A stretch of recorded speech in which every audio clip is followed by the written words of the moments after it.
you can all see Humbly Awesome. Yep.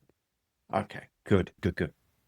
So one of the things that is awkward about this from me, I'm in a jar in the picture there. I was up all night drawing that by hand in a jar, and I forgot to put the label on it. And the reason why I didn't put the label on it, now that I think about it, is because I don't know what's on the label. And you may have heard that expression, and I hope you all kind of resonate with this, is that you can't read the label from inside the jar. And it's a kind of a metaphor for how so many of us, we can look at others and we can just see them with the clarity that they can't.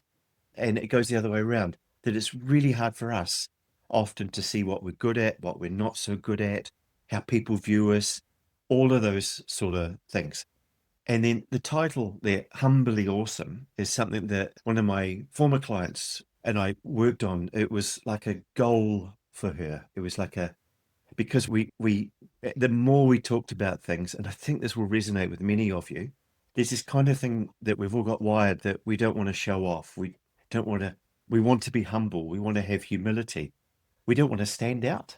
But at the same time, we really want to be able to show off and look good and impress other people and stand out. So there's this sort of thing about fitting in by not standing out. And we talked about as my client and I, and we realized that her goal was actually to be humbly awesome, which almost sounds like a contradiction.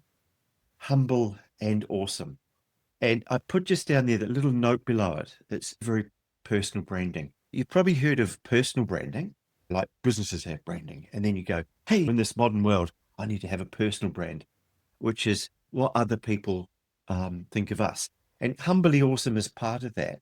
But so much of actually working and helping with people, including being the helper, is to have what I'm just decided to call a very personal brand.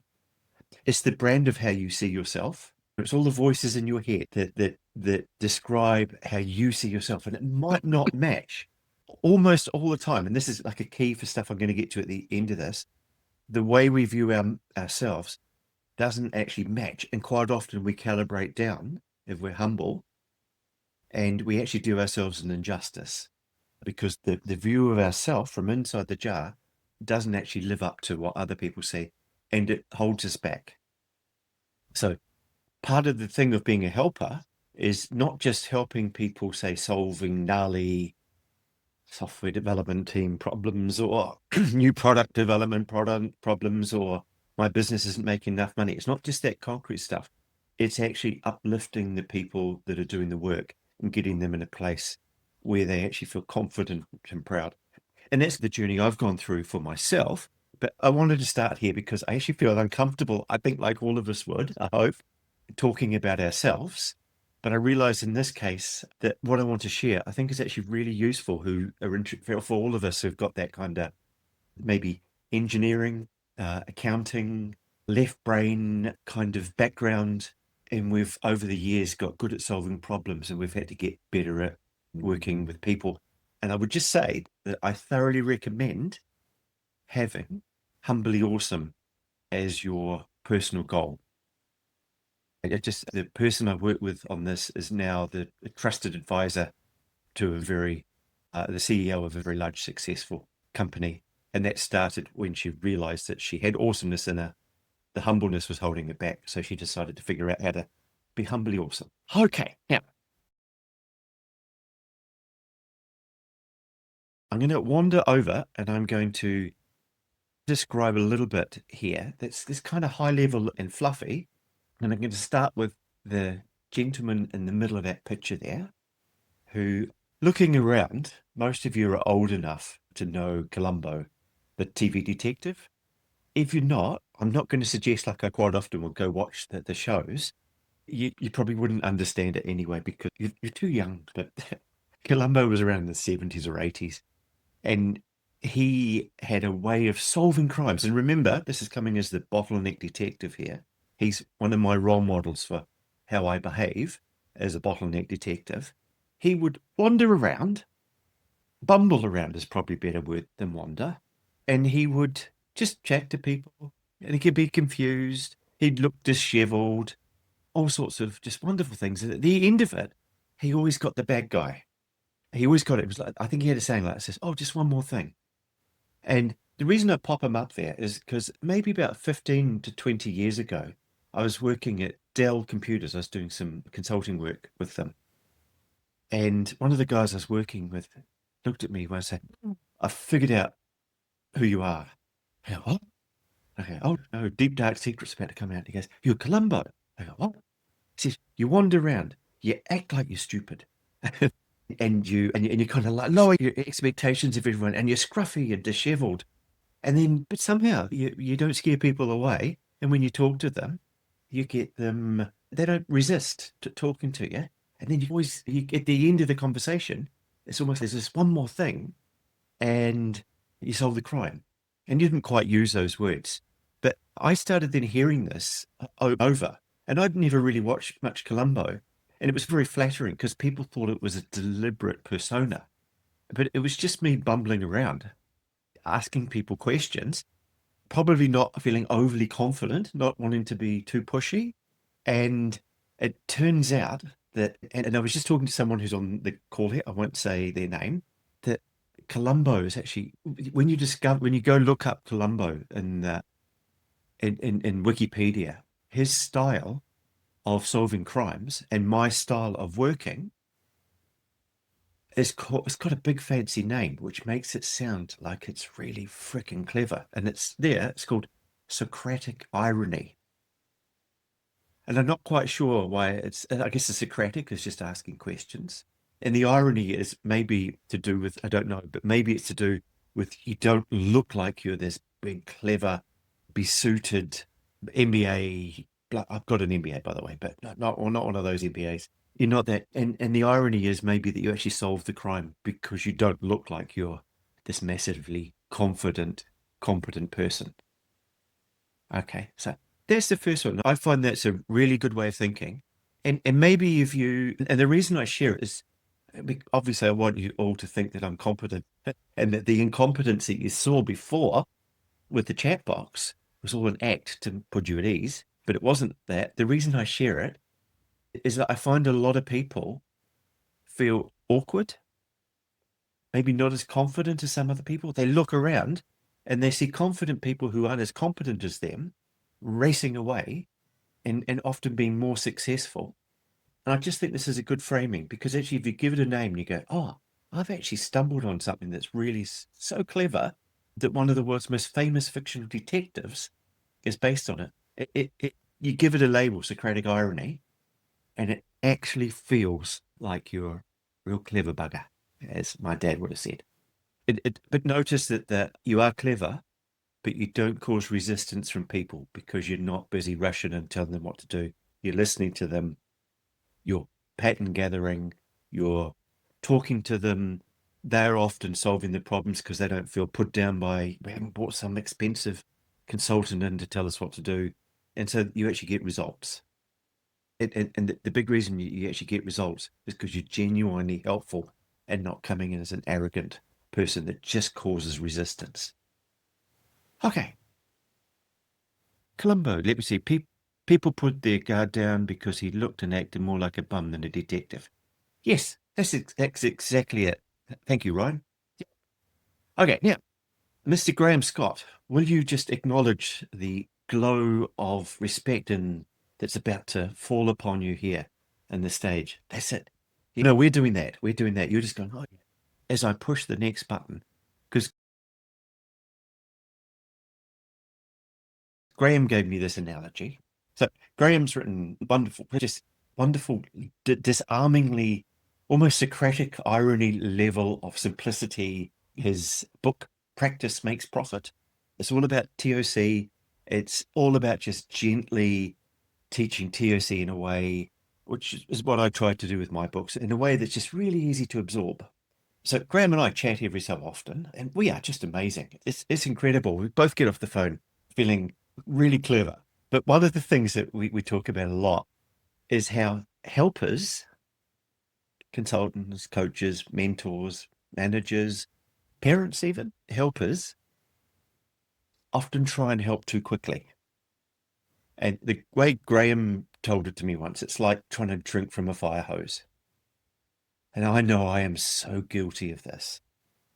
Now, I want to frame that in a different way. And I want to just, for anyone that's in New Zealand, I want you to wander back to the 1990s in Wellington. My friend Dave, who was Scottish, and I would go to one of the pubs, I think it was called the Dockside, after work. And we were both in our mid-20s, I think. And Dave was Scottish, and he'd had a lot more practice drinking beer than I had. And I wasn't very good at it. I remember talking to him later, many years later, and he said to me, "You were always really slow to buy beer. So you were really slow. We had to encourage you to go and buy the next round." And I said, "It's because I couldn't keep up with you guys. So I was slowing down because I couldn't absorb the alcohol without getting really drunk very, very quickly, nearly as much as you guys could." And he goes, "I never realized that." So now, take the idea of absorbing alcohol, that there's a certain rate that we can absorb alcohol. Too much of it, and it actually makes you stupid or the cleverest person in the world. And we all have different rates of absorbing alcohol. So now do the same with knowledge and help. The key word here being absorbing. What Graham and I talk about repeatedly is how we have to slow ourselves down in order to make the helping go faster. Otherwise, we flood people and we overwhelm them and they drown and they don't know what to do next. And they get exhausted and they get tired and they start to feel stupid and you're not helping them. So we actually, as helpers, have to slow down. Now, there's a side effect to that I'm just going to mention is that for the last 20 years, I've not been busy. And it's been diabolical because I have, ever since I've been in this kind of work, the only way that I could help people was to make sure that I was making sure that we were working at their pace, which meant that I had to slow down, which meant I wasn't busy all the time. And that was a curse. And it was something that I had to learn how to manage in my head, just knowing that I did a better job if I actually didn't work as much. And this is a surprising thing. I'm sure you've all stumbled into this. It's true actually of almost everyone that's in a thinking kind of job, whether it be, I'm just working with a client. We just had Friday today. So it was earlier this week. We just had a wrap up before the end of the year. And one of the people's on the call here from this, I'll say lovely things about them, which I'd say anyway, but we've spent the last 2 months debottlenecking their management team so that they can then go and debottleneck their factory. And there's just this delightful comment that other person who's on the call just thought to ask how they feel. How do you guys feel after we've done this for 2 months? What does it feel like going into a few weeks break and then we're going to start? And it's just stuff you can see how they felt because suddenly when they asked, they just look lighter. They look like they'd each, but the two of them that we were working directly with looked like they'd both aged backwards 10 years, lost 10 years. They just suddenly lifted and they just said, wow. And they hadn't quite realized at that stage, wow. And the summary of it was that the head of production said, I'm going to enjoy Christmas a lot more than I have for a long time. It's been 15 years before I felt this light. We've said no to so much stuff. We've slowed down. We're focusing on things. Hey, we're just getting so much done. And it's so counterintuitive with that. But it means that we as helpers have to acknowledge that there's a rate of helping and we're almost never going to be the bottleneck. It's going to be the rate that other people can absorb the change. Now, if I were to write a book about change management, I would start with that idea because I'm the bottleneck guy. It's a bottleneck idea, obviously, but most change stuff, the big stuff, is done very loudly and very busily, and there's a huge amount of activity. So that's what we're trying to get the opposite of. We slow down so that everything else speeds up. Okay. Now, we're still now on the big meta framing stuff here. The beautiful thing is I look at the people on the screen, and I know we all look a little bit Yoda-like, wise. Okay, not like that we live in a swamp, but we're wise. We've had a bit of time to learn the ropes. We've been around a while. So one of the metaphors that I choose, remember, almost all of this has got a metaphor around it, is that when I'm working with people, I've realized at 56, I'm Yoda and they're Luke. I live in a swamp. I help them fight the battles. They have to go fight the battles. Sometimes with clients, I'm deliberately helping them lift themselves up and become comfortable with being the Yoda. But there's two different roles here. And Yoda doesn't fight battles normally. Yoda manages to avoid them or send other people to fight them much better. So there's this kind of, maybe it's wisdom and youth, but we on the call here, we're Yodas most of the time. And the people we help are Luke's. Now, just next to me on the screen there, do you see Brianna? I've just been to Brianna and we just had she's my personal trainer. And we've just had our last session for the year, which is good. And I used you all as an excuse to cut it short, which is even better. Now, I reckon if there was one business model to copy, because being a 1970s TV detective, nice and but it's a bit fluffy. Being Yoda, you get the idea, gets the point across. I have discovered that the closest business model that I have, apart from that I charge a lot more than they do, is a good personal trainer. And if you're in the business of helping people, whether you're, say, like I am, self-employed, solo consultant, or whether you're maybe working in a business and part of your role is to help people, the personal trainer model is fantastic if you get a clever one. And I'm lucky in that I got a really clever personal trainer. And I also have for quite a while, went to a physio, and the two of them would exchange messages, and the physio would say, here's where you need to do this. Could you make sure Clarke does his exercise? So now, and there's this rhythm of going where to focus. And then usually there's some work you have to do in that area. And the physio would often say, this is where we focus. And then Brianna, when I go to her, would actually make me do exercises. And I literally mean make me. She would make me. But we would do that twice a week. So there'd be, say, there'd be some framing. Here you go. This is it. We need to work on the left hip. It's causing all of these other bits here. And Brianna would get some suggested exercises. She'd then tweak them, and then she would make me do the exercises. And then after a while, she'd go, after a few weeks of just repeatedly doing the exercises and so on, she'd go, how's your hip now? And I go, oh, actually, that's amazing. I don't even notice it. It's not hurting anymore.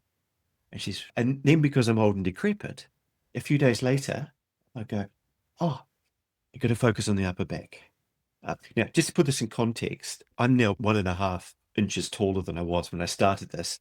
I was really badly bent over and suffering. So I've had 3 to 4 years of getting taller as we've gone through and fixed things. That's why I've had a personal trainer all that time. But if I didn't have a personal trainer, I wouldn't go to the gym.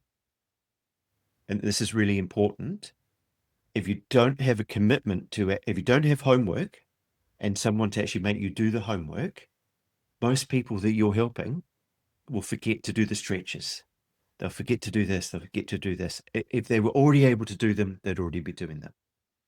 Anyway, I'm going to come more to this, but if you just think of the personal trainer model, what it is, I have 2 or 3 hour-long sessions booked in, and I do the same with my clients each week. The dedicated, like personal training time where we just have this repeated pattern of where do we need to focus? What exercises do we need to do? What homework do we need to do?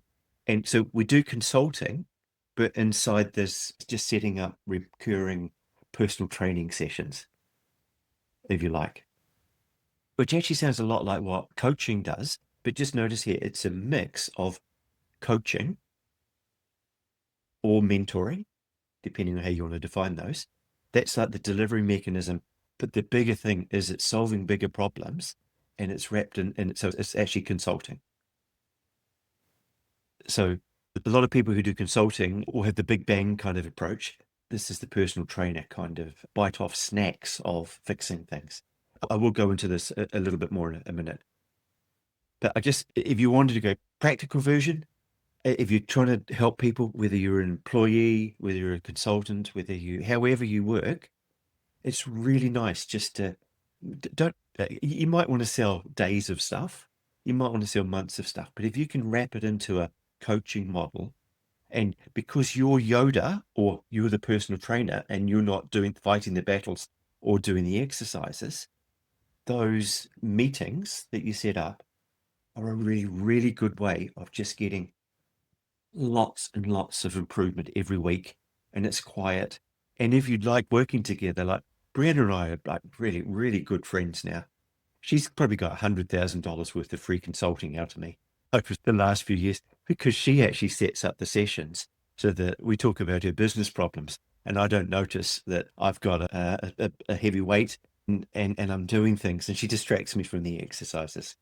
But yeah, notice it just sounds really easy. It's setting up several coaching sessions, maybe once a week, maybe once a fortnight, maybe once a month, or 2 or 3 times a week, where you focus in with the leaders.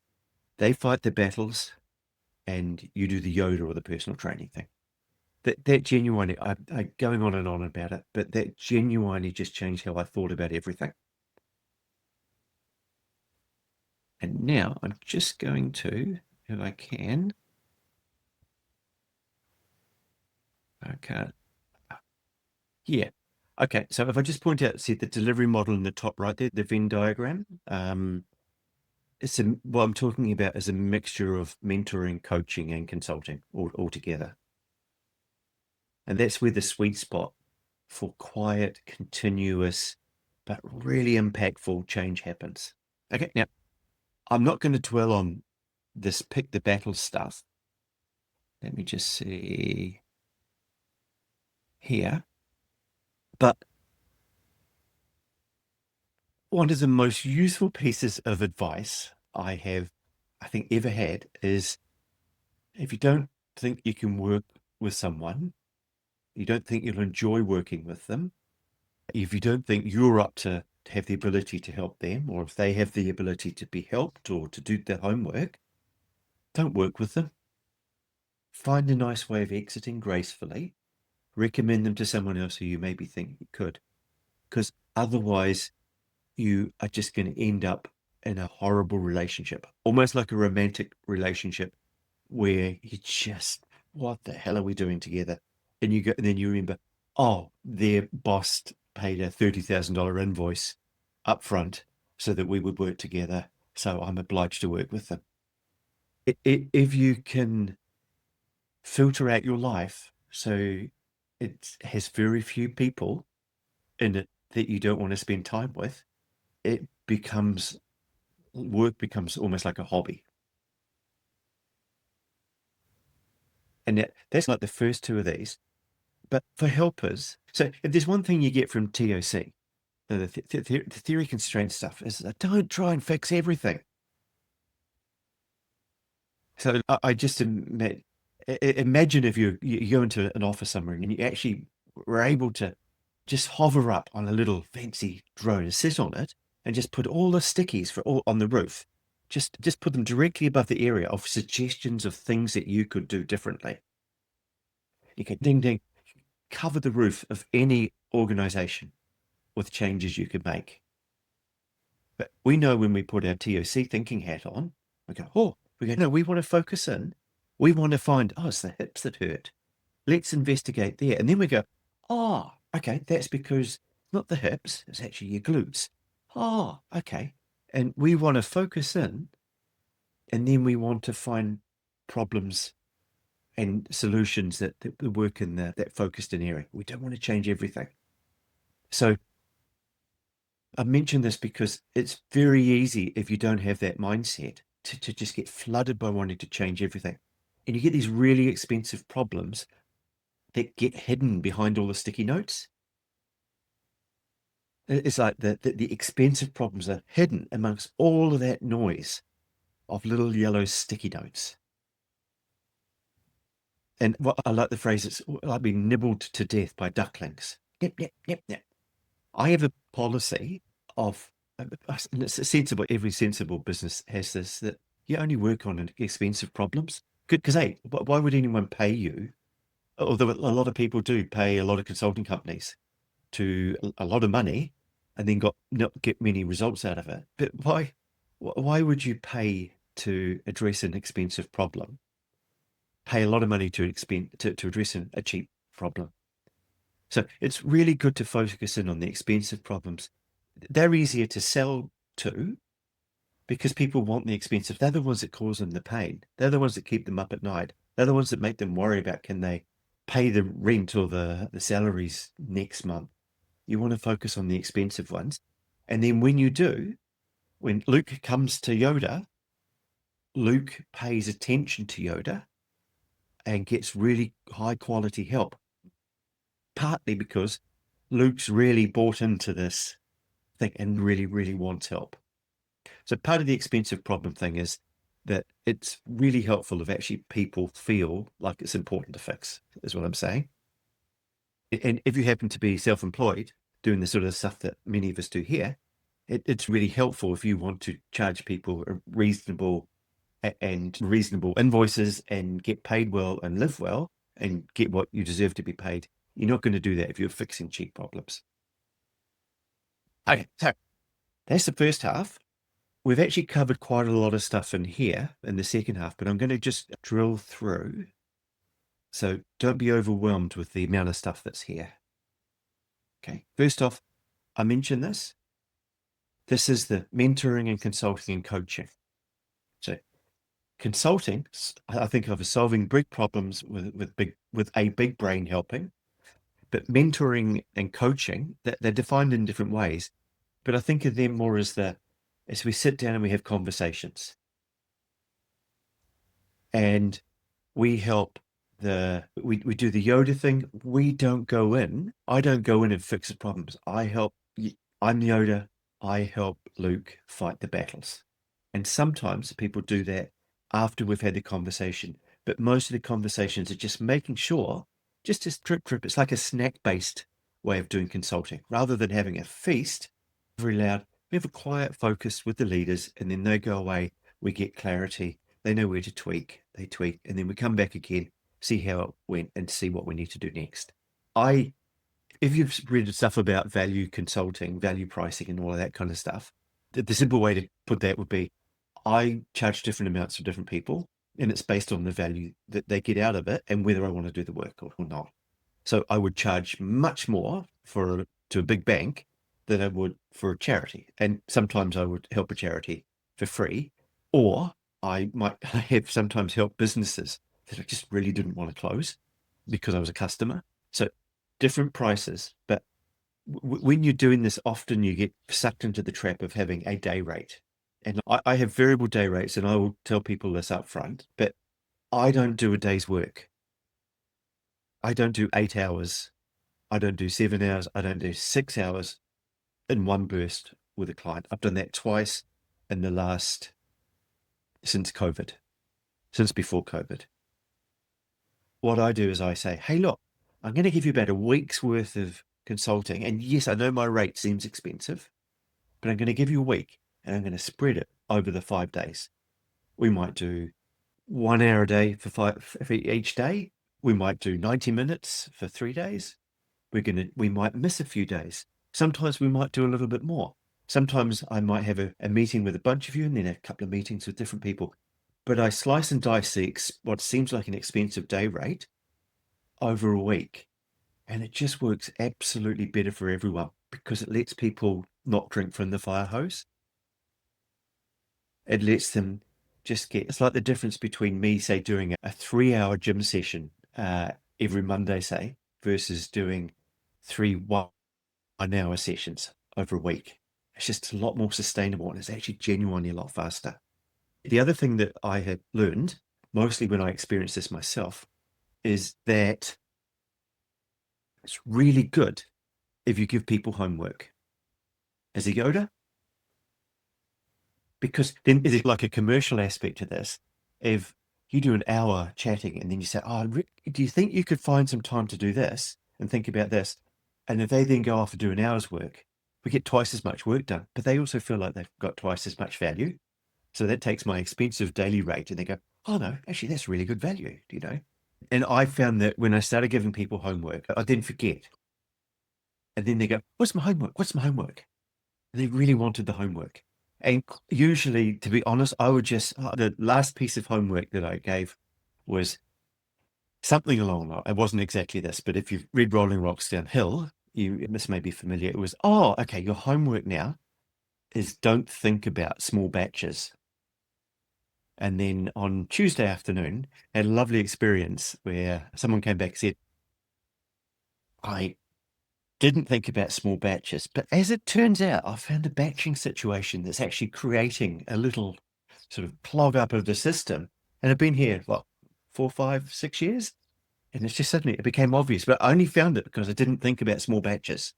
So often it's just getting people to mull over something, use what's called the default network in your brain, which is that when you stop deliberately thinking about something, you actually genuinely use more energy, not deliberately thinking about it, but thinking about it in the back of your brain. Yeah, now I'm not sure if we can see that. There we go. All right, I'm going to skip to the next one.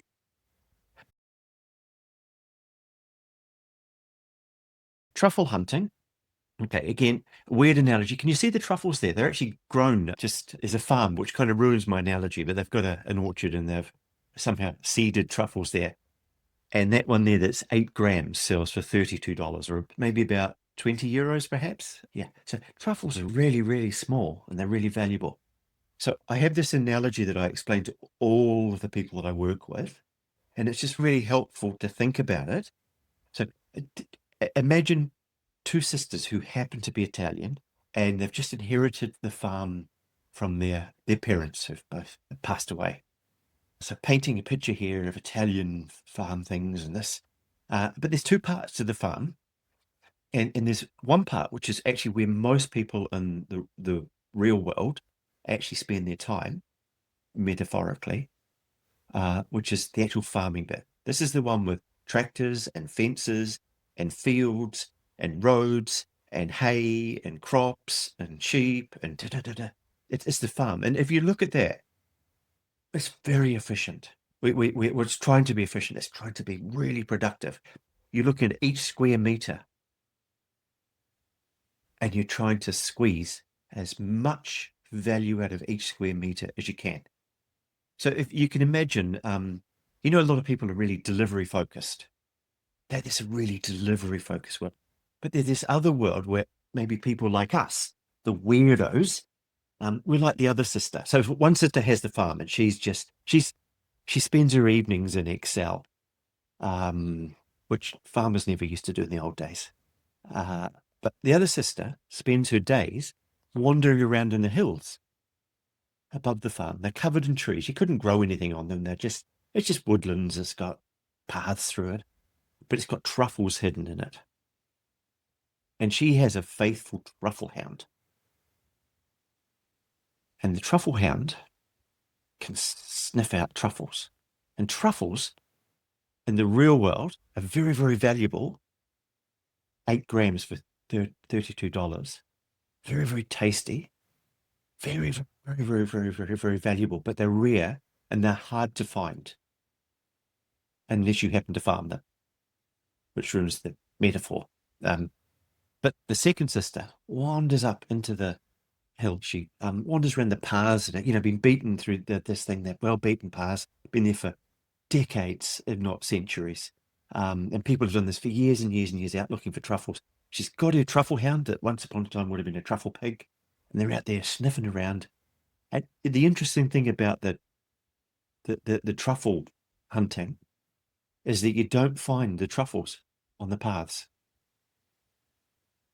They've all been worn down. That's where everyone goes. So you've got to go off the path. You have to walk down paths and often not find any truffles in that area and go, "Oh, was that a waste of time?" And you go, No, I've just eliminated that area.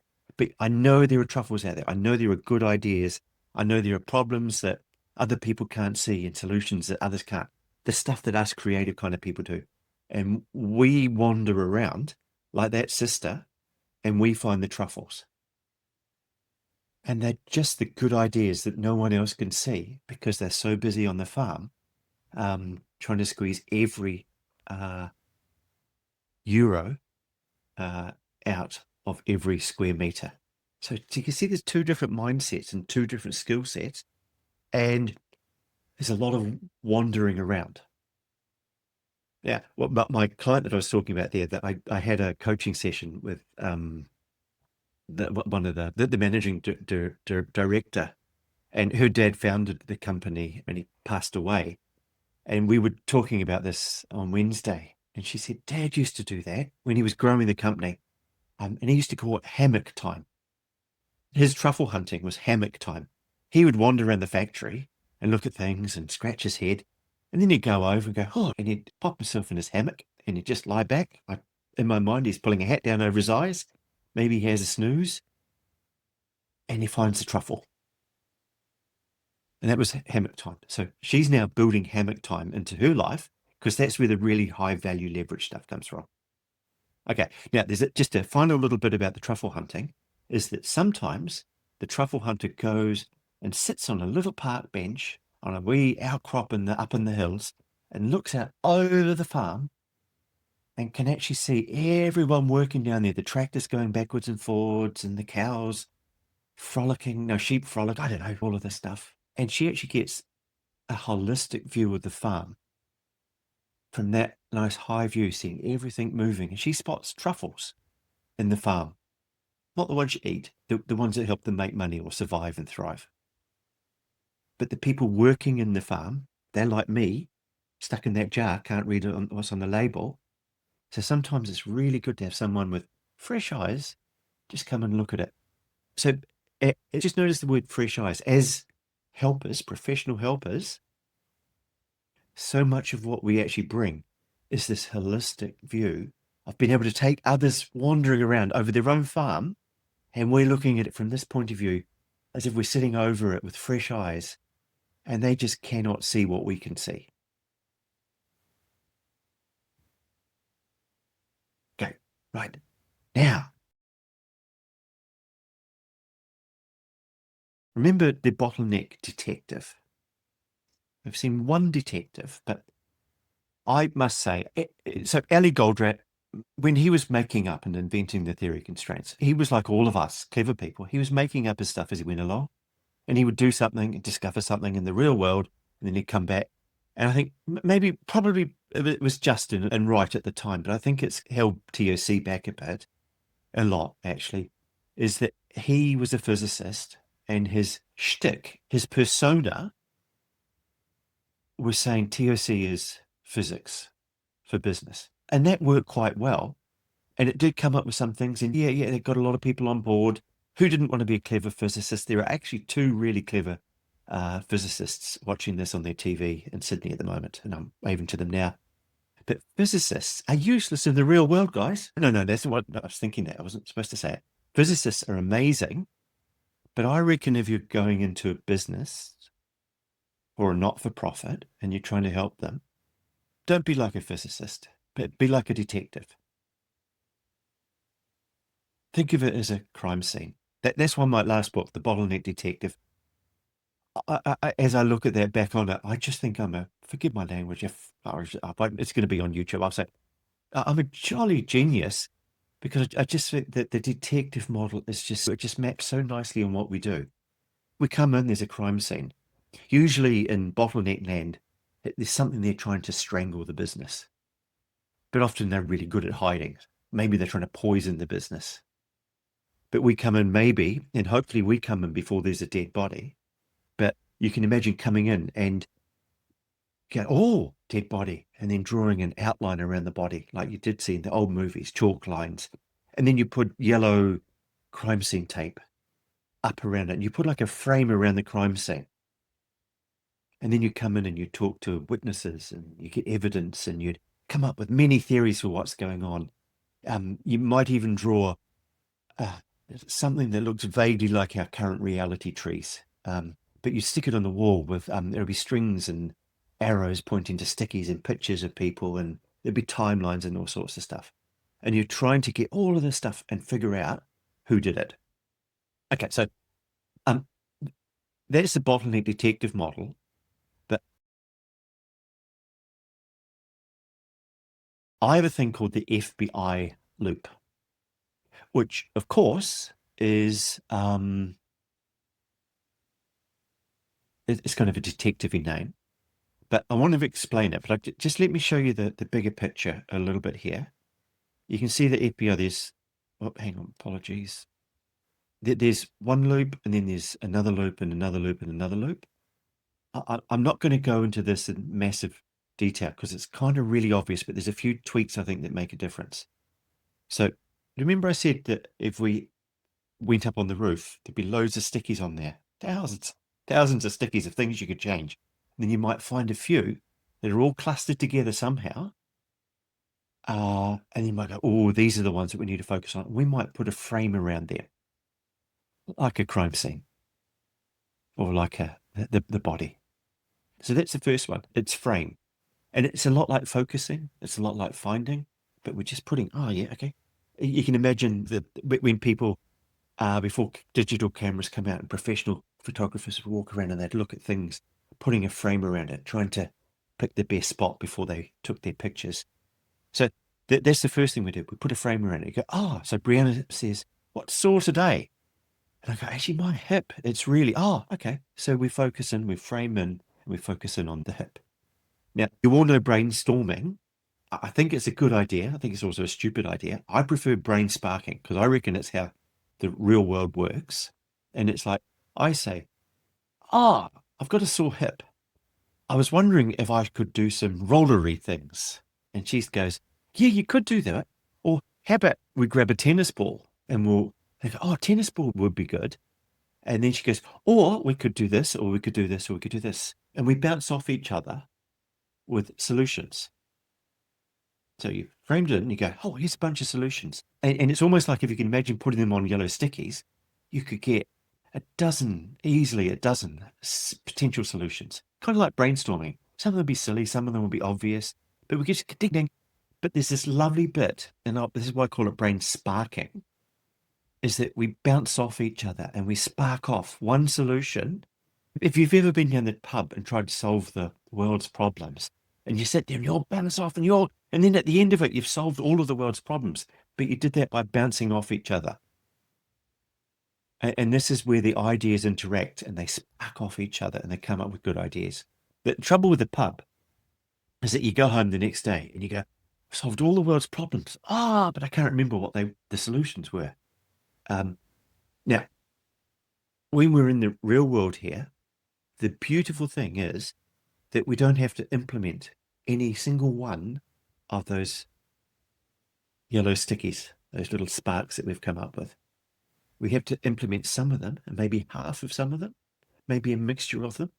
So what we do is, just like Agile is building stuff iteratively and incrementally, we look at the solutions and we grab a little bit of that one, a little bit of that one, a little bit of that one. We just try a little bit of something. So we implement a little bit of it. And like we just do a tweak and it's focused in. So it's tweaking in the right place. We go, oh, that made a good difference. But it wasn't quite enough. So then we'll go, oh, what else could we do? And we'll grab another bit of that one there, a little bit of that. And then we'll just go, tweak. And each time we do this, we're effectively looping around between the I or looping around, implementing little bit. So that's why there's lots of loops and stuff on here. But it's frame in, brain spark, which is just bounce off each other's ideas, but don't implement them all. Don't boil the ocean. Tweak, tweak, tweak. And I would have called it FBT, but unfortunately, FBI fits much better with the detective thing. So frame, brain spark, and implement iteratively and incrementally, which you can whisper when you say it. Right. Now, I'm going to move to the next one, which is uplifting. Now, this is, I'm going to try this to say this with humility, but I'm actually really proud of it. But I didn't realize I was doing it for a very long time. And I think it's one of those things that it's an unfair advantage for me because I came born with it. It's a, or somehow it's a strength that's it's in my strengths. So I have positivity as one of my strengths in the Strengths Finder thing. It's not in the top five. I think it's 6 or 7. And I didn't know this was a thing. But what I've found is that when I work with people, often, if you can imagine this body language, when I start working with people, they look like they're carrying a weight. You can actually see it's not a physical weight, but they look like they're carrying a weight. And they're looking down they're looking down just beyond their feet as they walk along because they're just tired. And their body reflects that. I hope that kind of makes sense. Just when you're just there and you're carrying this burden of all of these things with you. And often, like you're talking with leaders, they don't have other people they can talk to. So they're carrying all this burden themselves, their wife or husband, partner. They're sick of hearing about it. So they carry all this. And then when you start working with them, and remember, we're doing consulting here, but it's as a coach mentor, you just have these lovely chats and they get to unburden all of themselves. Notice the word burden? It's like they're carrying a burden and they unburden themselves. And then you talk about things. And then over a little bit of time, they start to stand taller, almost like going to the gym and you actually get physically taller. That when they're walking, they're looking further into the distance. They've probably got a smile on their face. They feel lighter, younger. And it's partly the way I'm wired with this positivity thing. But what I've found is, I'll come back to how to think about it, but the outcome is that if you can get people uplifted because they've solved a few problems, they're feeling good about themselves, all of the things, they're not feeling bad because they haven't fixed everything. And they've got someone who's finally listening to them and just helping them untangle things. And like you can see the future there. If you can lift people up from that downward focus to an upward, if you can uplift them, it's very uplifting, then they are 10 times better at solving problems. It's just in a way, it's just a mental trick. But if you feel overwhelmed and you can't solve problems, you're not going to solve problems. If you're feeling positive, uplifted, you've got some fresh eyes, you've got some things, suddenly you can solve problems. It's like that night and day kind of thing. And I think that for me has become a secret sauce. But I just point out that doesn't mean I'm the only one that can do it. And it doesn't mean that it has to come from positivity, because I want to tell you about a strength I don't have, which is empathy. But I've learned to be empathetic. And that's really important because it is a strength, but my wife is like, it's her number one strength, and she's a psychiatrist. So I copied her. I just noticed it. She's really good at talk. Like her friends would ring up and they go, blah, blah, blah. And I hear her say, oh, you poor thing, you poor thing. And I'll be sitting there go, just tell her to dump the guy. And she'd go, oh, you poor thing. Oh, that's good. Oh, this is such a, yeah. And I'm thinking she's very slow and painful, but empathy is like a really good skill. And I've taught myself to be empathetic. It is not a natural strength or advantage to me. But going, say, from being a 2 out of 5 to maybe a 4 out of 5 on the empathy scale was something that I have learned and taught myself over time. And I think it's the same with the positivity stuff as well. And I'm going to give you a really strong hint. It's that book there, and a little bit of vomit comes up as I think about this book, all right? The one sentence persuasion course. Like, please don't think I'm this sort of person that goes on Kindle, reads really well written sales copy, and buys a book like that. Okay, I'm not, but I did. And it turns out that it's written by someone who is really good at copywriting. And so the book is just a sales pitch for this one idea. And I'd only just come back to it recently because I just realized I was doing this stuff. And this is like the cheat sheet. But I've given you that heads up that I felt, because it doesn't feel like the sort of thing I would go away because it feels manipulative. But I'm not. Uh, I'm benevolently manipulative. If I'm everything we're doing when we're helping people is in a way we call it influencing or persuading. But you could, if it's awful, it's manipulative. But if it's good, it's just good. It's just technique. So, what this guy said: people will do anything for those who encourage their dreams, justify their failures, allay their fears, allay their fears. I'm not sure how to pronounce that. Confirm their suspicions, and then help them throw rocks at their enemies.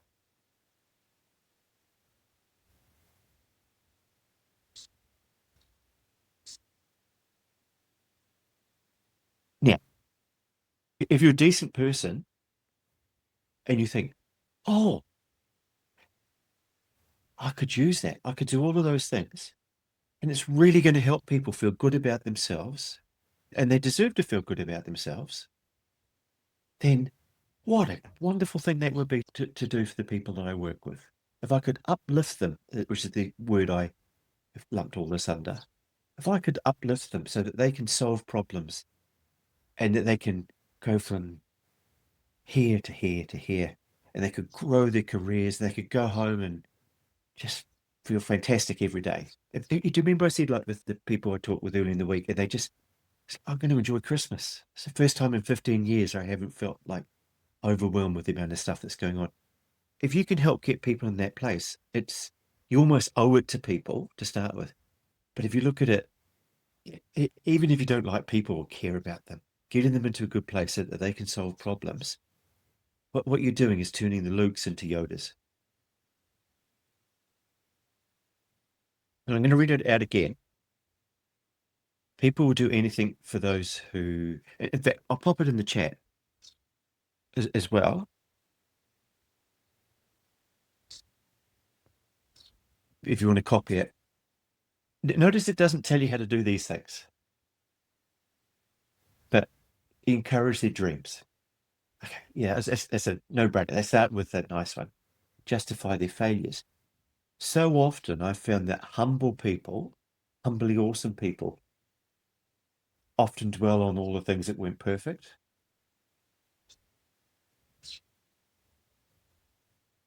And when they realize that most of us do a whole lot of imperfect things, and it's common practice, and they actually did quite well, really, all considering, and da da da da da. It lets them take that away and compartmentalize it somewhere, and it stops nagging at their brain. Allay their fears, allay their. I don't know how to say that. Someone's going to have to come on and tell me how to pronounce that later. If you can do that, you say, "Oh yeah, of course it could go wrong. You could get run over by a bus tomorrow. Honestly, why don't we just do this a little bit, de-risk it, so it's nice and easy? And if you're going to have a talk with someone and it's difficult talking to the boss, why don't we spend a little bit of time just shaping that up so that the conversation goes better? It's just reducing the fears, reducing the risk, confirm their suspicions. This one's funny because all of us are little conspiracy theorists about all sorts of things in our own little way, and often we're right. Sometimes we're not, but sometimes you might not even agree with someone, and you can just nod at them. Yeah, okay, yeah, I get that, and it just feels like they've been heard. And the last one is help them throw rocks at their enemies. This doesn't actually mean you have to get out there and throw rocks at their enemies, but just in the conversation, it's really you get, yeah, that guy's just such a dick. And if you don't think that guy's a dick, you can talk around it in other ways. And I understand you. I understand you why you might think that. I know he's had quite a few failures in the past, but we're all human. But at the end of the day, there's just this tiny, simple little recipe for how to be nice to people. And for me, it gets people in that nice place where they can use all the creativeness that's in their brain to solve problems. Okay, so nearly going to wrap up. I'm just going to say, now, when I go to the gym with Brianna, I do not like going to the gym. I do not.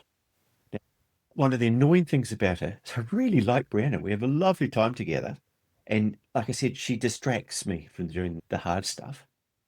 And I want to just share something I read about games, computer games, all games. It was from this apparently a very famous computer game designer. And basically, what he said is that what we're doing, every game is just a series of problem solving.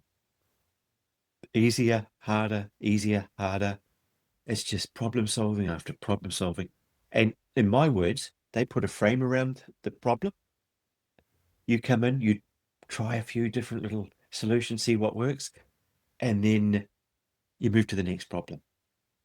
And he said that good games get you in this constant thing where you're using your brain to solve problems. And that's fun. So what we're trying to do here, so what I'm trying to do, and I think, and it's just, if you take that frame, that helping people solve big gnarly problems it's just like playing a really fun game. Especially if you play the game several times a week, you care about the problem, you sit down and you have a good talk, and you've done the encouraging dreams, all that there. So you've uplifted people so they're in a good place. You have a bit of a laugh. You just you can grow to like each other. And then all of that stuff that's normally too big and overwhelming, like where the problem's too big and you just try to play the game, but it's no fun. We've just structured it in a way where it can actually be really quite joyful, like playing a game. Now, I've just got one slide I just want to show you quickly. I reckon all of us, humanity has a secret weapon in its analogy. I'm not going to say any more than that, except that if there's a skill that you can, using analogy to solve problems is the most creative and practical skill that I've ever learned in my life. And it complements everything else I've learned. And just like I was with empathy, if you're at a one or a two, just try to sneak up to a two and a half, a three, three and a half, a four, and get a little bit better at it over time. I'm gonna stop the sharing if I can figure out how to. I'll quit that app. That's how. Ha! Okay. That was quite a lot to take in.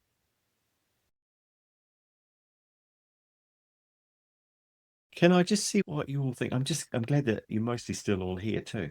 Any thoughts on that?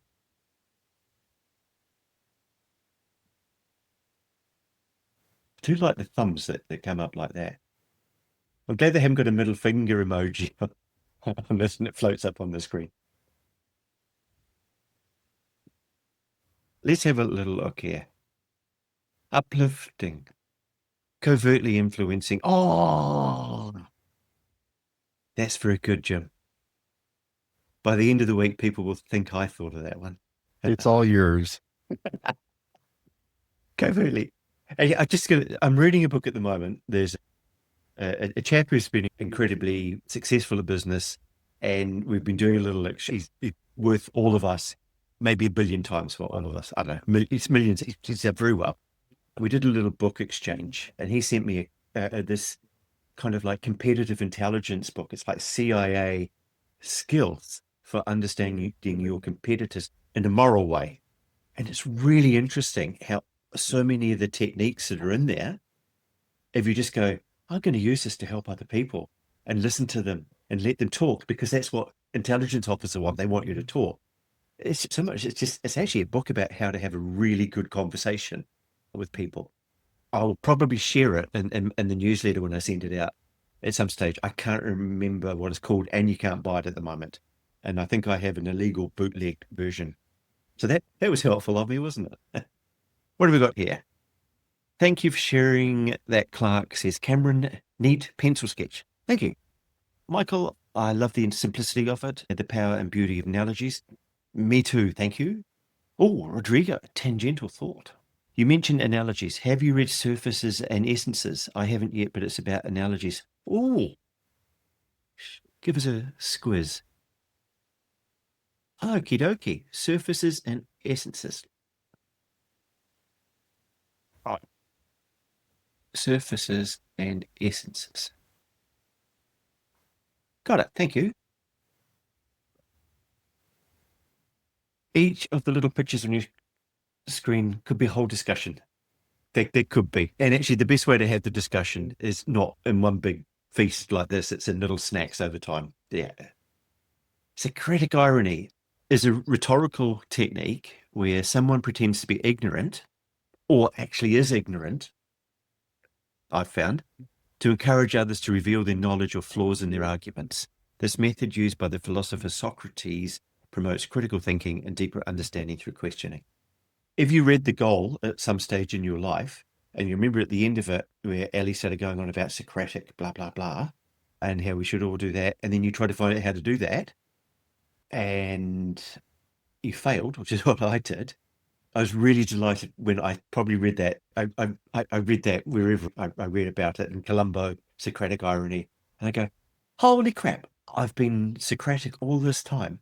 But it actually wasn't pretending to be ignorant. Actually, most of the time it was ignorance, but just trying to talk to people. So thank you for sharing that, Greg. Doug, you say, very insightful. I'm curious how you integrate the focus method with the FBI process. Okay, I have both running side by side. The focus thing is actually just a bunch of prompts of what you should do. The FBI is, it's often where you've actually come in and focused in on the bottleneck bit is around here. And then I might flip into FBI mode and go, okay, we found where we've got to do. Let's just brain dump a bunch of ideas that we could use there. And where you brain dump those, many of them will just come off the top of your head. Or a group, and then you bounce off that one. Rodrigo said this, and Graham says, oh, that's great. How about we do that, but upside down? Brilliant. That's a brain sparking. And then often I'll come back and go, okay, and I'll try and fit them in to the focus formula. And they'll usually fit into several of the places, the O, C, C, C, U, and U. And I'll go, oh, okay, that's a coordination one. And then people go, coordination, we could do this. And it kind of all bounces around there. And then if I was, I don't think the world works like this, but in some idealistic world, I would sit down and go, all right, we found the neck. Now let's optimize. Let's go run through these, optimize, coordinate, collaborate, curate. And you could run through and just come up with very sensibly logical. I don't find it works that way. I find that when you put the frame around something, you instantly start to think who the guilty people could be. You start looking for evidence. Your brain reacts, and it often solves problems by brain sparking rather than following, oh, how could we coordinate? That at least that's how my brain works. Rami, it's 1 a.m. You're a madman. Oh, Seraphim. Oh, let's have a look. I don't think. Could you guys come on and talk about this? Because remember, I can't see I'm in the jar. You can't see the I chat. can't see the label. Oh, I can't even see I the don't jar. think you're actually doing Socratic irony. Because Socratic irony is usually, I have a point I want to make, and I want you to make the point by me asking you probing questions that are designed to bolster my pre-existing conclusion. Right? Manipulation. And I don't think that's what you do. Yeah. You do genuine discovery and trying to really seek genuine curiosity. That's interesting. If you go back to what Socrates was doing in Athens, he was basically puncturing pomposity and making people look like fools through the questioning of, oh, so can you tell me more? Oh, I don't understand. And basically, he knew the answer. He had his approach and his opinions. He was Right. getting other people to look stupid because he was exposing their ignorance. He really That's was interesting. annoying. Which, that's why the trumped up They poisoned charges that him. they executed him for were trumped up, but it was basically he made himself such a pain in the ass. Nobody Right. liked him. Effectively, there's a lot Isn't more it to funny it, that you but can't say the words trumped up these days? Wondering if someone has a time machine and went back. Actually, that's very interesting. That's really hard. So it would be. Actually, can I tell? I'll tell you what. I actually have another policy, which is of. Actually, it's one of the few things where I said I have a policy. I don't know anything about anyone else's business that I help with. It's a deliberate policy of ignorance. of what they do. So uh, I'm working with like Marika, who's on the call here. Hi, Marika. And they make parachutes. I don't know how to make parachutes. So, but I just, and so I've adopted that. My product is that the teams and the, especially the leadership teams working better together. So I have actually adopted ignorance. It's not feigned ignorance. Sorry, this is really interesting because I haven't read anything as sophisticated as Plato ever. I tried the first page. I know he lived in a cave, which I think would be a bad joke, which I don't understand. Yeah. Thank you, Seraphim and Joe. I shall ponder on that. Any other thoughts? Can I check, is there anything that kind of, oh, hang on, Rodrigo, could you come off mic and explain that? No, it's just a thought that occurs to me. This idea of starting from a point of ignorance, or at least assumed ignorance, and then moving on to step-by-step construction of the theory. It's actually what's going on. And Yes. it also, like, in keeping with your theme. So I'm sure there's a better, like, big philosopher, or at least philosopher analogy to it, but I'm very clearly not the best person here to make it. But it just gets me. That's actually what, like, Sherlock Holmes does. Again, what I mentioned here in writing, that because deduction is really abduction, but Yes. as in, it's not in that his conclusions are not like the only conclusions you can make from whatever he finds, but it's the most likely ones. Like it must be this, rather than it's definitely this mathematically, which is what you do, like what you have to do, like when working with bottlenecks and businesses, etc. Right? You're not trying to prove something mathematically. It's trying to say it must be this. Let's give this a try. Yeah. Is a bit of that is in the, it's like the pattern seeking. Is that abduction getting? Was that induction? You're looking at the patterns, and then you said the word. You come up with a theory, or you come up with a suspect and a modus operandi. Exactly. Like the suspect, like you can't draw like a logical, like an unbreakable conclusion from what you've discovered so far, but you've got a high likelihood that this is the culprit, whatever it is. Actually, that's good. That's useful.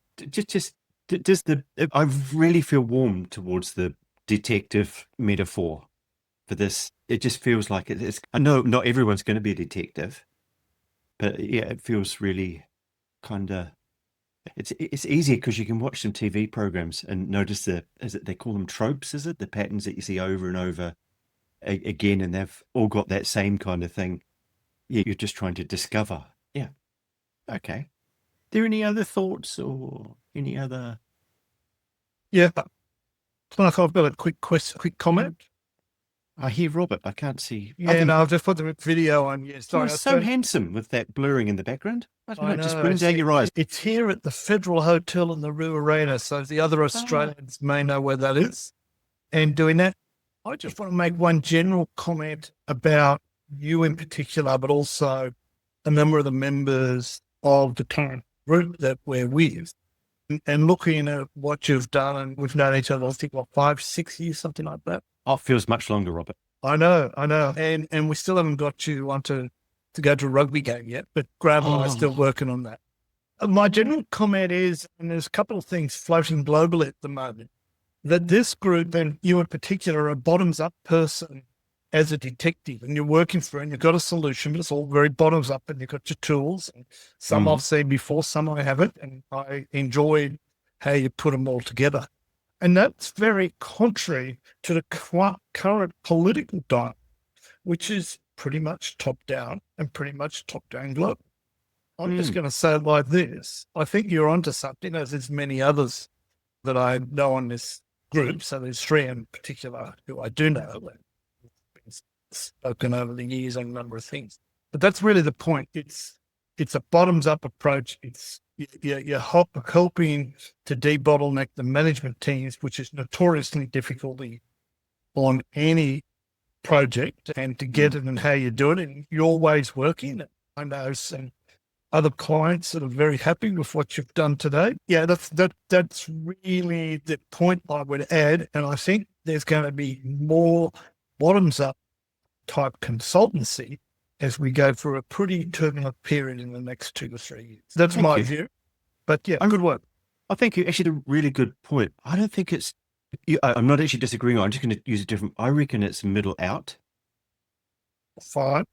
rather than being top down or bottom up. It's almost like middle out, and you work with the people in the middle who can connect the top and the bottom, and who actually get stuff done. No offense to any CEOs who are watching this, but you have people that work for you that get stuff done, and they're in the middle.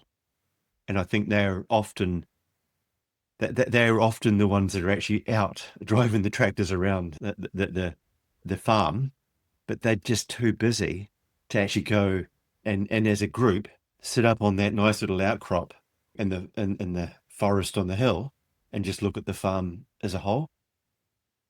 The only trouble with middle out management is it spells MOM, which is the American way of saying mum, which is actually, just so you know, Seraphim, spelled MUM, the correct way. Yeah. So I like the idea of middle out. Oh, moi, MOI, middle out improvement. Sounds French then. One more technique. I think Jim's gone. Oh, sorry. I'll mute. Colombo. Thank you, Jim. Anything else? And thank you for that, Robert. It's nice to. Oh, okay, that's good. I'm going to have a look at that one. The Colombo technique looks very interesting. It's very much in line, I think, with what you do. Yeah. Get them to talk. Yeah. And I'm not the only one that to the does point. this, because I imagine you do this sometimes. And I know if you're still in the same job when we talk, sometimes you're going to be in farmer mode. Sometimes you're going to be out hunting truffles. And when you hunt truffles, it would be lovely if truffles ran away, if you rushed up to them, if you were hunting birds, because then the metaphor would even be better. You'd have to sneak up on them so they couldn't fly away. I think that's a big part of it. Hey, Jim, there you go. It's a somewhat backhanded comment or a way of praising one of my folks, because I likened him to a truffle pig, because he could ferret out anything. He will find the root cause and he won't stop until he gets it. Yeah. It sounds bad, but it's a really good thing. It is. I think they've got rid of pigs now mostly, and they have dogs. Dogs, yeah. But truffle. But it was more fun with a pig. Truffle pig. Yeah. Yeah. I like that. That's good. And then if he annoys you, you can just turn him into bacon, have him for breakfast. Yeah. He's a great guy. I like that. Actually, that's really nice. Again, it's the metaphor, isn't it? Yep. Cool. Joe, since you were sitting there, I'll come to Graham in a minute. You always say something wise. So now, say something wise, Joe. Put you right on the spot. One of the things that really struck me, just because it's tying together other things that I'm doing, when you talk about homework. So right back, so quite early on in the session. I remember you nodded a lot then when I mentioned. Yeah, because I think there is a chunk there of accountability. That when you're getting people to help themselves, which a lot of consultancy work is, you're helping them to get to the answers themselves. You're not wanting to come and do it to them. They're doing it for themselves. Yep. Giving them the accountability. So it's not just you want to go away and do this and implement it, but it's you're going to go away, do this, and then you're going to come back and tell me how you got on. Yes. And if you found any problems, we'll work through those. But it's much more of that feedback loop of you've worked with somebody with potentially some theory or some observations. They then put it into practice and they have a commitment to do it before the next time you meet. So it gives them a time frame. That's good. The accountability thing, I'm going to actually pop this in my slide thing there, because one of the things about going to a personal trainer is that I know how to do all the exercises that she makes me do because I've seen them on YouTube. Okay. I've got books that describe them. Okay.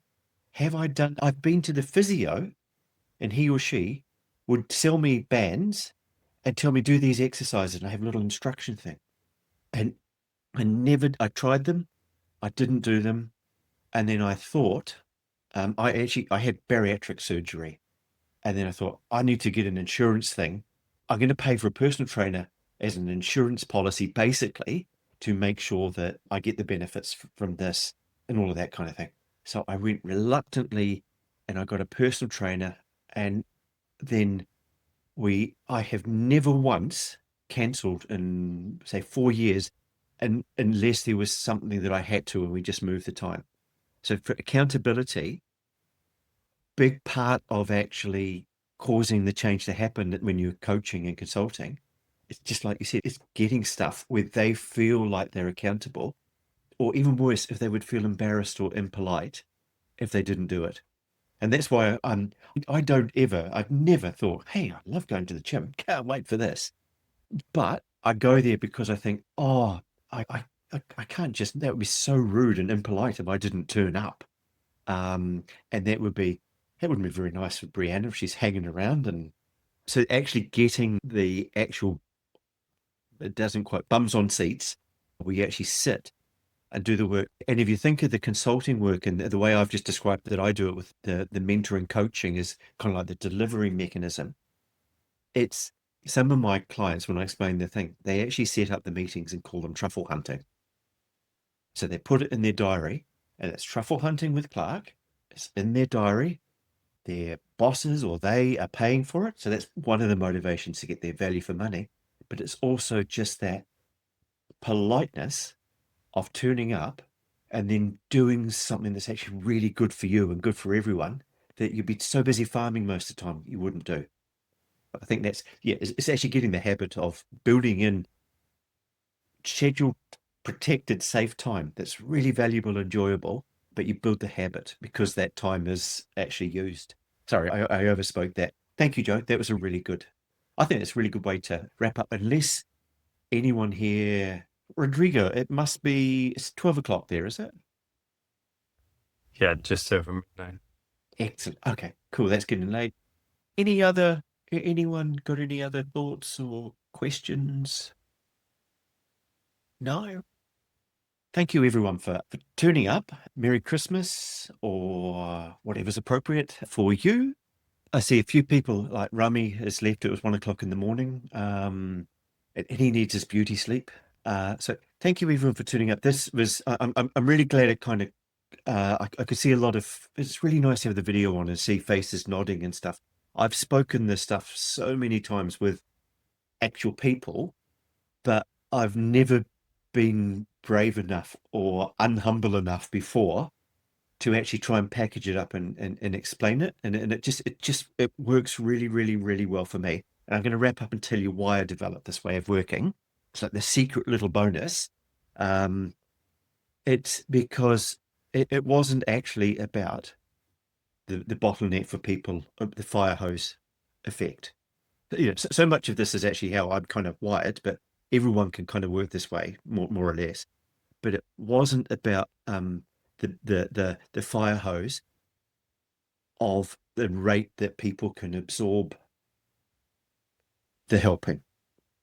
That was just a lovely discovery when I started working this way.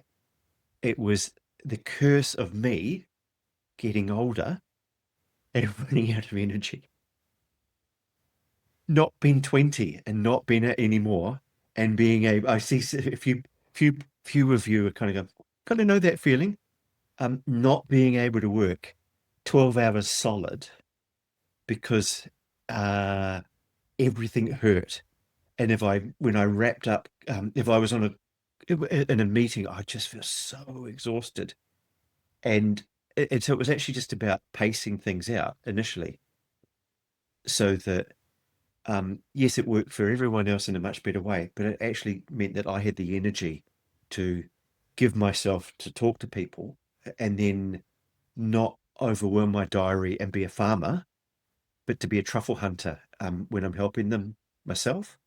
Because actually truffle hunting is really exhausting because you're up there walking in the hills and you do 50,000 steps a day looking for truffles, and everyone thinks you're wandering through the mountains having lovely fresh air with your faithful dog. But working this way is actually really exhausting. So if you do too much of it, it stops being enjoyable and you can't help people as much. So that was it. It was actually, for me, I realized when I settled on it, it was an energy management thing. And I give far more value by working on expensive problems with people I like, people I want to help, people I think I can help, but done in this kind of this snacking way. I think it's just a really win for everyone, but it's not for people who can only farm. You've got to have a bit of truffle hunter in your wiring.